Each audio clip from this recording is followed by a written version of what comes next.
खिद्रापूरकरांवर अन्याय होऊ देणार नाही. आमदार डॉ. राजेंद्र पाटील यड्रावकर. खिद्रापूर गावकऱ्यांच्या घरावर, हक्कावर आणि भवितव्यावर गदा येऊ देणार नाही. गावकऱ्यांना न्याय मिळवून देण्यासाठी आवश्यक असलेली प्रत्येक कायदेशीर लढाई मी लढेन. गरज पडल्यास उच्च न्यायालयापासून सर्वोच्च न्यायालयापर्यंत जाऊ, पण खिद्रापूरकरांवर अन्याय होऊ देणार नाही. गावाच्या विकासासाठी आणि नागरिकांच्या हक्कासाठी मी कायम तुमच्या पाठीशी खंबीरपणे उभा आहे, अशी ठाम ग्वाही आमदार डॉ. राजेंद्र पाटील यड्रावकर यांनी खिद्रापूर येथील बेमुदत धरणे आंदोलनाला भेट देताना दिली.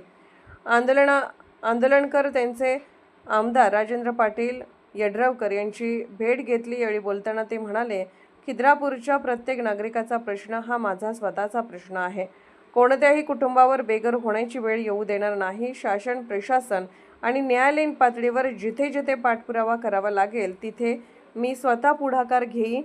गावाचा ऐतिहासिक वारसा जपत नागरिकांचे हक्क अबाधित राहणे तितकेच महत्त्वाचे आहे. संघर्ष कितीही मोठा असला तरी खिद्रापूरकरांनी घाबरून जाऊ नये. हा लढा केवळ गावकऱ्यांचा नाही तर माझाही आहे. न्याय मिळेपर्यंत मी खिद्रापूरच्या जनतेसोबत खंबीरपणे उभा राहणार असून कोणत्याही परिस्थितीत गावकऱ्यांवर अन्याय होऊ देणार नसल्याचे सांगितले.